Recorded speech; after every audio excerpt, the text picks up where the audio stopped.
One teacher's laugh nearly crushed a kid's pride, but the truth walked in wearing a NASA badge. You ever have a moment that just hangs in the air like a bad smell? Something said that instantly shifts the energy in a room? That's exactly what happened at Prescott Elementary, right there in Ms. Worthington's third-grade classroom in Chandler, Arizona. It was career week, one of those annual things where kids sit cross-legged on a reading rug while parents parade in, holding up props like stethoscopes, hard hats, or laptops.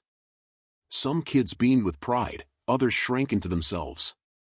But everyone looked forward to it. It broke the rhythm of spelling tests and times tables. 8-year-old Jalen Brooks was practically bouncing in his seat that morning. Small for his age but sharp as a tack, he had this wide-eyed way of talking, like every word mattered. And today, every word did. His dad was supposed to show up later that afternoon. So when Mr. Denton asked the class to go around and share what their parents did for work, Jalen sat up straight, like he'd been rehearsing for days. "My dad," he said, chest puffed out, "works at NASA." There was a pause. Not the kind where people are confused, the kind where they don't believe you. One kid let out a snort. Another whispered, "Yeah, right." But it was the teacher's reaction that hit the hardest. Mr. Charles Denton, early 40s, thinning hair, khakis, and a tucked-in polo, chuckled star. It wasn't a belly laugh. It was that low, dismissive kind. The kind that makes you feel smaller than you already are. "NASA, huh," he said, raising his eyebrows like Jalen just claimed his dad built rocket ships in the backyard. "That's quite the imagination, Jalen. Maybe next time, we aim for something more realistic." A few kids giggled. One girl actually repeated it under her breath, "more realistic," like it was a joke they were all in on. Now, Jalen didn't say another word. He just stared down at the rug, his sneakers tapping together, his hands, which had been animated just moments before, now curled into small fists on his lap. Mr. Denton moved on. He didn't pause to notice the way Jalen's shoulders sank or how quiet he suddenly became. But one person did. Mila and Gwen, who sat next to Jalen, leaned in and whispered, "I believe you." He didn't answer. Just nodded slightly, eyes still fixed on the floor. The rest of the morning blurred past. Jacob's dad was a firefighter. Chloe's mom ran a bakery. Parents came and went, clapped for, thanked, hugged. But Jalen just sat there, trying to disappear into the carpet. At lunch, he barely touched his sandwich. Didn't laugh when the other boys started doing silly dances by the vending machines. Didn't race for the swings like he usually did. Because something about that moment stuck. Not just the laugh, not even the doubt. It was the ease of it. How quickly a grown man, someone meant to encourage him, wrote him off without a second thought. But what Mr. Denton didn't know was this: Jalen wasn't guessing. He wasn't exaggerating. He hadn't made it up because it sounded cool.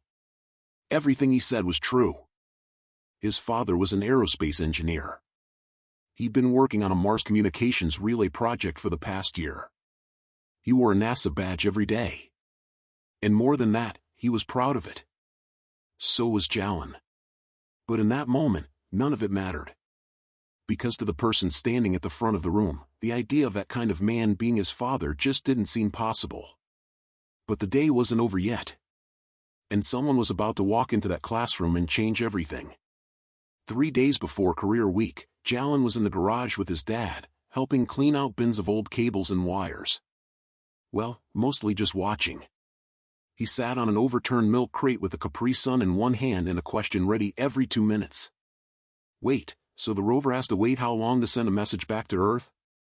Dr. Kelvin Brooks didn't even look up from the tangle of wiring in his hands. "Depending on where Mars is in orbit?" "Anywhere from 5 to 20 minutes. Jalen's eyes widened. "So it's like texting someone with really bad service?" Kelvin laughed. "Exactly. Like that. Space has terrible Wi-Fi." That was Jalen's favorite kind of time, the simple kind. No big speeches, no complicated lessons. Just small moments with his dad where science became funny and hard stuff made sense because someone was willing to explain it. Dr. Brooks was the kind of man who could make a room pause just by walking in. But at home, he was soft-spoken. His hands were always either typing, holding a tool, or resting on Jalen's shoulders. His work was intense: wires, systems, equations. But when it came to his son, he made sure to break it all down so even a third grader could feel smart. At bedtime, Jalen brought one of the NASA folders from his dad's desk into his room. He laid it on the bed like it was treasure. Can I show them this at school? He asked. Kelvin looked at the folder. I don't think I'm allowed to bring classified stuff into show and tell, buddy. Not even one little page? Kelvin sat down beside him. You don't need the folder. All you need is your voice. Just tell them what I do. And tell them you're proud. Jalen hesitated. What if they don't believe me? Kelvin leaned back on one elbow. Then that's their problem. Not yours. But what if they laugh? Kelvin paused. He wasn't one for sugarcoating. He knew what the world could be like, especially for boys who looked like his son. If they laugh, he said, you keep your head up. And remember, the truth don't need applause. It just needs to be said. Jalen nodded slowly. He didn't fully get it, but he trusted it. That night, he wrote down everything he wanted to say during career week. He scribbled words like orbit, spacecraft, and Mars relay. In bubble letters, he drew a picture of his dad holding Earth in one hand and a satellite in the other. He couldn't wait to tell his class. Couldn't wait to finally show them who his dad really was. He even practiced it in front of the bathroom mirror the morning of, pointed like his dad did when he explained how things worked. Even threw in a joke about space Wi-Fi. But none of that mattered the moment Mr. Denton laughed. And at lunch that day, back at school, Jalen didn't tell anyone what he had prepared. He ripped up the picture before recess, crumpled it, and shoved it into the bottom of his backpack. It's strange, the way excitement can collapse into embarrassment in less than a second. One moment, you're on top of the world. And the next, you're counting the minutes until you can go home and forget any of it happened. Kelvin didn't know any of this yet. He had been in back-to-back meetings all morning, prepping a slideshow he planned to show the class. Something fun, kid-friendly. There were cartoons of rockets and pictures of Mars.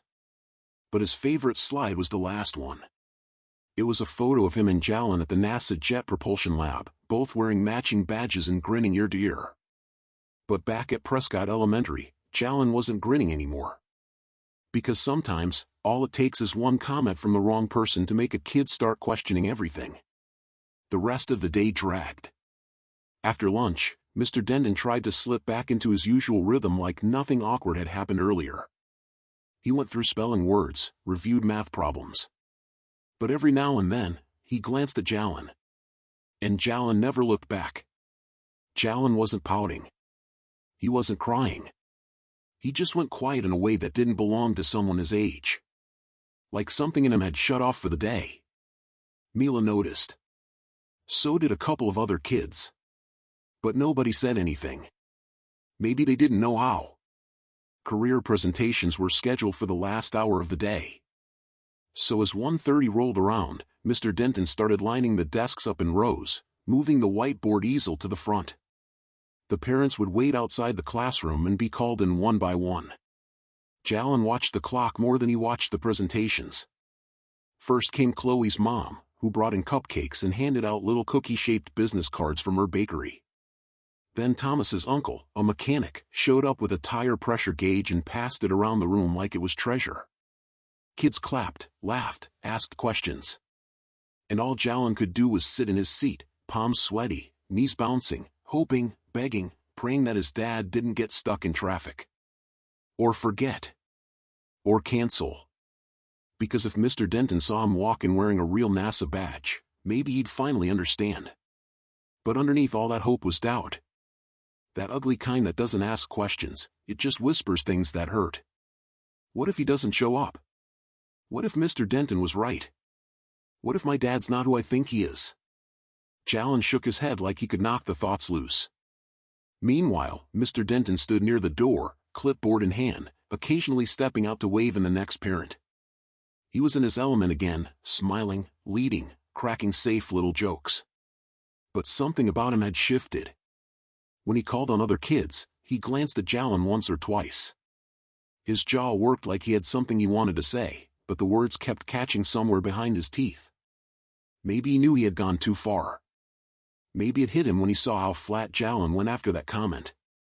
But he didn't apologize. Not then. Instead, he just kept the show rolling. 15 minutes left. 4 parents to go. Jalen checked the door every few seconds now, waiting to see his dad's silhouette, the tie, the suit jacket, the slow, steady walk. He imagined it like a movie in his head. Only now, he wasn't so sure how it would end. "All right," Mr. Denton said, glancing at his list. "Up next, we have..." He stopped mid-sentence. Because the door had already opened. And there he was. Dr. Kelvin Brooks stepped into the room in a navy blue blazer, white shirt, slacks, and that familiar NASA badge clipped just below his breast pocket. His hair was trimmed close, peppered at the temples. His eyes scanned the room once, then landed on his son. Jalen sat up so fast his chair made a noise against the tile. His mouth opened, but no sound came out. Kelvin gave a slight nod. No big smiles yet, just a calm, steady presence. "Hello," he said, loud enough for everyone to hear. "I'm Dr. Brooks. I design spacecraft." And just like that, the room froze.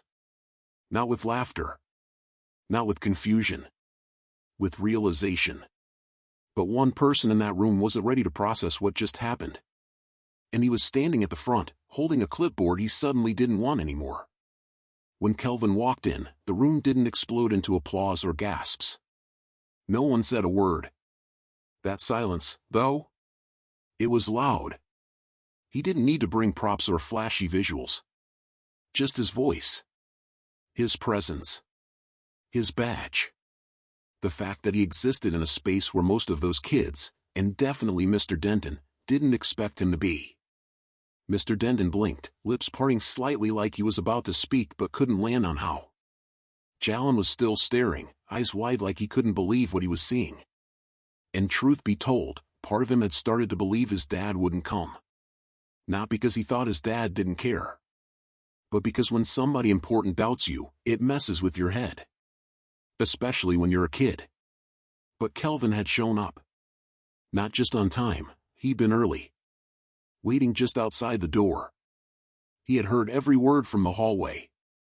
He walked to the front of the classroom slowly, like he wasn't in a rush to prove anything. He looked over at Mr. Denton and gave him a polite nod, cool and measured. Then he turned to the class. "So," he said, "you guys learning about jobs today?" One kid raised his hand. "Do you fly rockets?" Kelvin chuckled. "Not quite.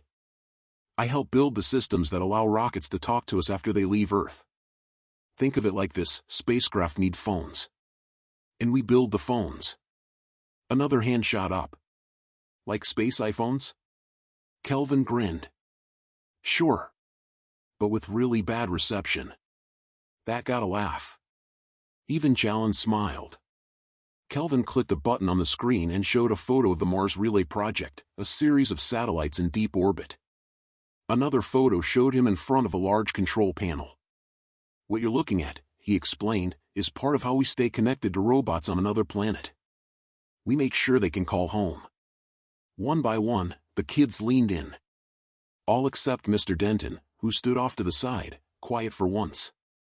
His eyes darted from the screen to Kelvin, and then to Jalen, who now sat taller than he had all day. Kelvin didn't make it personal. He didn't say anything about what happened earlier. He didn't need to. His presence alone had already said more than enough. But just before wrapping up, he paused. Looked directly at the class. "By the way," he said, his voice calm, "I heard someone earlier say that working at NASA might be unrealistic." He let the word hang in the air just long enough. Then he turned to Jalen. "Well," he continued, "I guess some people have a different definition of realistic." And then, finally, he smiled. Jalen beamed for the first time all day. his fists unclenched. He looked around and noticed a shift. The smirks from earlier were gone. Now, there were wide eyes. Nods. Maybe even a few sparks of admiration. Even Mila whispered, "Asterisk told you so." Asterisk. Mr. Denton cleared his throat. "Thank you, Dr. Brooks. That was informative." Kelvin gave a short nod, then glanced at the clock. "I've got to head back. Mars doesn't like to be kept waiting." A couple of kids laughed again. As he walked past Mr. Denton toward the door, he stopped for half a second. "I hope your students always feel heard," he said softly. "Especially the ones who dream big." And with that, he was gone. But the tension he left behind? That stayed. And now, it was up to Mr. Denton to figure out what to do with it. Mr. Denton stood frozen for a full beat after Dr. Brooks walked out, one hand on his clipboard, the other dangling by his side like he wasn't sure where to put it anymore. He turned back to the class, but the usual control he had over the room was gone. The kids weren't looking at him. They were looking at Jalen. And Jalen? He was glowing. Not in a loud or smug way. Just sitting quietly, shoulders relaxed, chin up, like someone who had finally been seen the way he deserved to be. "All right," Mr. Denton said, voice a little thinner than before. "Let's thank Dr. Brooks for coming." A few kids clapped. Mila led it. Some followed. Mr. Denton tried to move on like normal, but the balance had shifted. He started to introduce the next parent, but there was a hesitation in his tone, like he knew anything said now would fall flat. No one was paying attention to tire gauges or bakery cupcakes anymore. Everyone had just seen a man walk in who shattered every assumption that had been hanging in that classroom all year. After the final presentation, Mr. Denton dismissed the kids for packing up. Backpacks zipped. Chairs scraped against the tile. The usual end-of-day noise filled the room. But Jalen didn't move. He just sat there at his desk, hands folded neatly, waiting.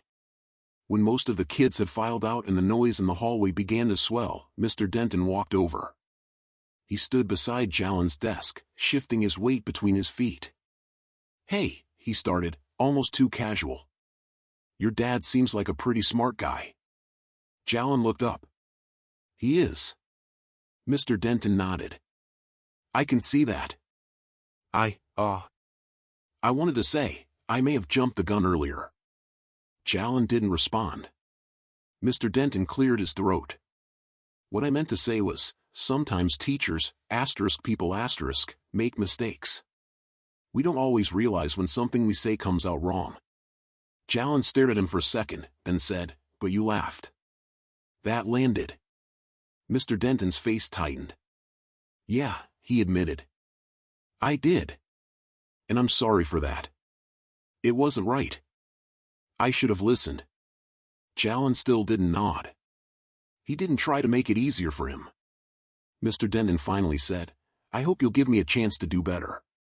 Jalen stood up slowly, slung his backpack over one shoulder, and walked toward the door. Just before he left, he looked over his shoulder and said, "It wasn't your imagination. That's really my dad." And then he walked out. Mr. Denton stood there, one hand still on the empty desk, the other now shoved in his pocket. The hallway noise faded. The classroom emptied. But the weight of what happened lingered, not just in the space, but in Mr. Denton's face. In the air. In the feeling that something had cracked open. It wasn't about being wrong. It was about what that moment could have done to a kid's belief in himself. In his family. In his own voice. And now, Mr. Denton couldn't stop hearing the echo of what he'd said. Asterisk, maybe next time, we aim for something more realistic. Asterisk. It wasn't just a comment. It was a boundary he had tried to place on a child's imagination. And it had backfired. But not every apology gets spoken out loud. And not every lesson comes with an audience. That evening, the Arizona sun was starting to dip below the rooftops, painting the sky orange and pink. Jalen sat at the kitchen table with a bowl of cereal, dinner by choice. Kelvin leaned against the counter, sipping from a chipped mug that read Space Nerd in faded blue letters. Neither of them said much at first. It wasn't awkward, just quiet. Then Jalen looked up. Asterisk, did you hear him? Asterisk. Kelvin raised an eyebrow. Asterisk, your teacher? Asterisk. Jalen nodded. Asterisk, when I said you worked at NASA, he laughed. Like it was a joke. Asterisk. Kelvin didn't answer right away. He set the mug down, walked over, and sat across from his son. Yeah, he said finally. I heard. Jalen frowned. Asterisk, why do people do that? Asterisk. Kelvin's voice was low. Because sometimes, they see the world in a small box. And when something doesn't fit inside it, they laugh. It's not always hate. Sometimes it's just ignorance. But either way, it's not your job to shrink for them. Jalen stirred his cereal slowly. Asterisk, I didn't feel smart anymore. Asterisk. Kelvin leaned in, serious now. Don't let someone else's doubt erase your truth. You know who you are. You know who I am. That's what matters. Jalen nodded, just a little. And you did good today, Kelvin added. You told the truth. You held your ground. That's brave. Jalen gave a small smile. The next morning at school, something was different. Kids who had laughed the day before suddenly wanted to sit next to him. One even asked if his dad had ever met an astronaut.